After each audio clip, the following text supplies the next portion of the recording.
Welcome back to The Courage of a Leader. I'm Amy Riley, and today we're talking about something every leader faces eventually, sometimes more than once in a career, and sometimes all at once leading through crisis and change. Not the tidy kind of change with a clean PowerPoint and a 6 month runway. I mean the change that hits hard and hits fast, the crisis that makes your stomach drop, the uncertainty that has your team watching you a little more closely. If you lead people, you will lead through disruption. And the question isn't if, the question is how. How do you stay composed when you don't feel composed?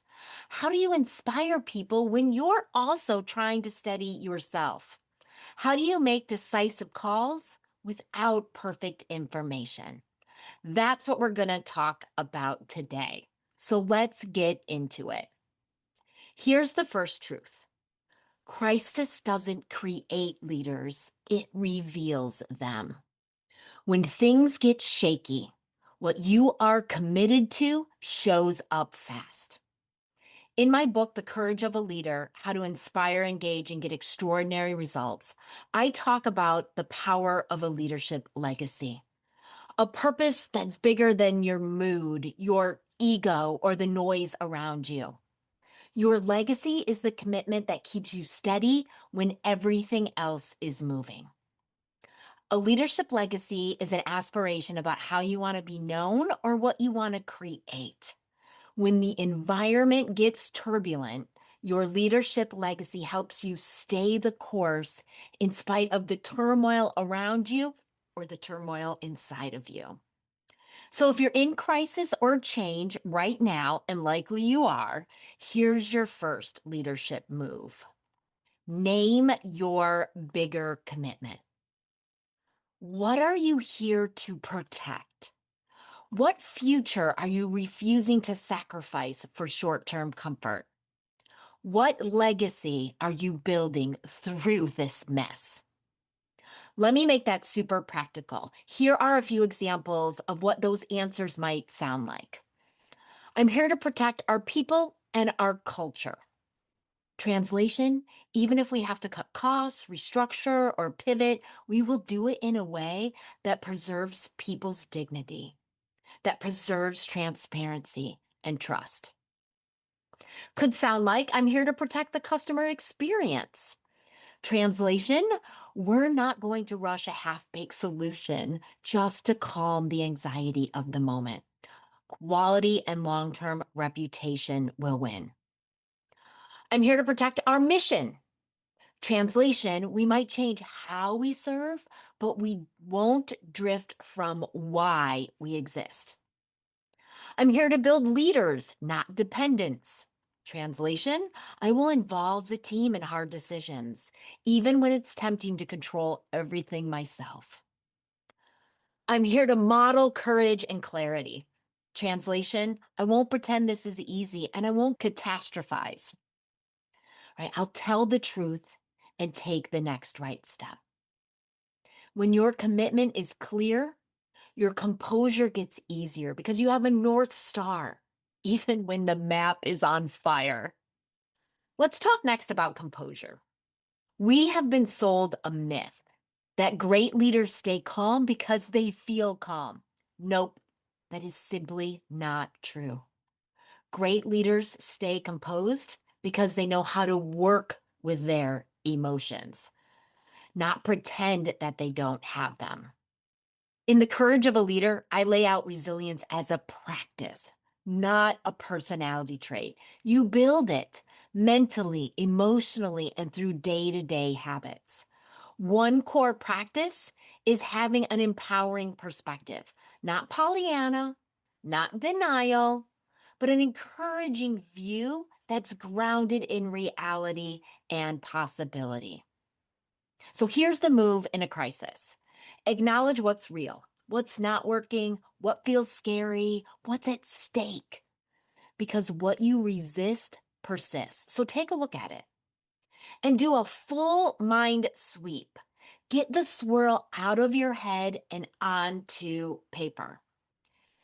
Capture your disempowering thoughts, your fears, your seemingly neutral assumptions about the situation, and your empowering thoughts and opportunities. Objectively see what's there inside of your head, and then see what is there to leverage those empowering perspectives, what is there to learn from, to shift, and to influence. Here's another piece of advice. And I used to reject this one, but now I love it. Make a tiny emotional shift upward. You don't need to jump from fear to joy, and that's probably not very likely. You want to move up one step on the emotional scale, and that changes your whole trajectory. I want to share with you an example that illustrates this. I coached a new leader, James, who was assigned a complex global project. This was big. He felt fear. He was panicked. His heart was racing, all of it.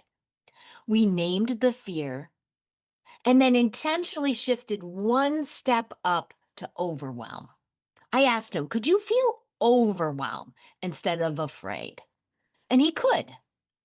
And from there, he could identify next steps, figure out how to gain traction, right? He could begin to think at another level and move into action.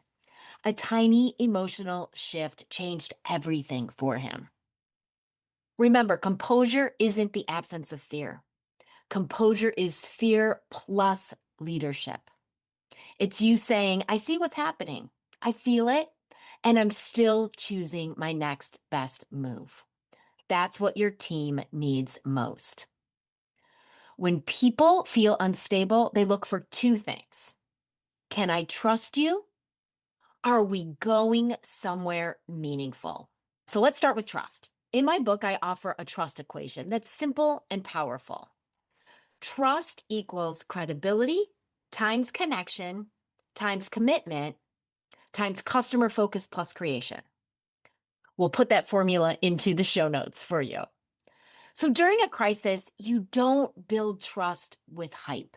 You build it with those components of the trust equation: credibility, clear thinking, clear communication, connection, staying human, seeing your people, checking in with them, finding out how they're really doing, commitment, doing what you say you'll do. And like I said, being clear about and communicating your bigger commitment.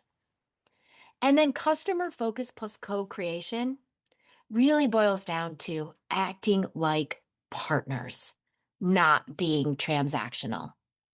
And one of the fastest ways to inspire is to extend trust first. I want to tell you a story about Guillermo Rodriguez, an executive in the beverage alcohol industry. He created a program with distributors called One Leadership. He had seen too frequently the tendency for distillers and distributors to point fingers. They point fingers at themselves when times were good and point to others to blame when times weren't so good. Guillermo articulated the need for all the players in the distillers and the distributors to see themselves on the same team. In order to implement One Leadership, Guillermo needed to extend trust. He needed to go to the top line management of the distributors, lay his cards on the table, ask others to do the same, really listen to others' needs and develop a plan. To truly create alignment at the top and to genuinely present a shared plan, Guillermo knew he needed to trust first and put himself and his individual and organizational desires out there. He did, and the One Leadership program worked. Processes were redesigned, collaboration improved, and sales increased significantly in year-over-year comparisons. One of the fastest ways to inspire is to extend trust first. Extend trust, and trust is there. It may seem risky. Trusting always is. Yet if you extend it, you'll either build trust fast or you will very quickly learn the other person isn't worthy of the trust you're given. Then there's the movement part. When you lead from your leadership legacy, you stop orchestrating everything yourself. You involve others, paint the picture with them, and build a legacy team. That creates momentum people want to belong to. So if you want to inspire your team right now, ask, where do I need to involve others, even if it's messy? What part of this change can become a shared mission? How can I hand off leadership, not hoard it? In a crisis, control looks so tempting. Yet inspiration shows up when people feel trusted and needed. Crisis leadership is decision dense. The clock is loud, the data's incomplete, and everybody wants certainty yesterday. In the leadership programs I lead, I emphasize that resilience and courage are about continuing to move forward when the path isn't fully lit. A mind sweep helps you separate what you think from what is true and find the next clear move. 3 anchors for decisive action. Let legacy guide your priority. If your commitment is clear, it becomes easier to decide what matters most, right? What's going to get us there? Stay rooted in strengths. Ask, where do I and my team create the most value right now? Choose the next clear step, not the whole staircase. Right? If there's crisis, if there's change, chances are you can't see all the steps on that staircase to get where you need to go. Choose the next clear step, not the whole staircase. Decisiveness is clarity about what you know now and what you're willing to learn fast. When COVID hit several years ago, I guided a client team. Start that over. When COVID hit, I guided a client team to quickly convert their in person global leadership program to virtual. As a team, we named our disempowering thoughts. We don't have time. This won't translate well to virtual. We named our neutral realities. We have time zones to deal with, right? Here are the constraints of the virtual format. And our empowering opportunities. We can model new virtual ways of leading. Many of these leaders have remote team members. Then we made rapid, concrete decisions, reworking agendas, using team and WebEx tools, redesigning sessions, and we launched on time. It was decisive action with imperfect information, grounded in commitment and possibility. That team is still today proud of that effort. Decisiveness doesn't mean recklessness. It means aligned movement. Let me wrap this up with a simple summary you can carry into your next hard week. When you lead through crisis and change, anchor to your bigger commitment. Your leadership legacy steadies you. Master your inner game. Acknowledge reality. Sweep your mind. Shift your emotional trajectory upward. Inspire through trust and shared movement. Extend trust. Invite leadership. Co-create the way forward. Decide with courage, not certainty. Move anyway. Learn quickly. Keep having the conversations to stay aligned. And here's my final question for you. What would leadership look like here if you trusted yourself and your people a little more than you trusted your fear? Sit with that, let it guide you, and then take the next step. If this episode supported you, I'd ask you to share it with another leader who's carrying a lot right now.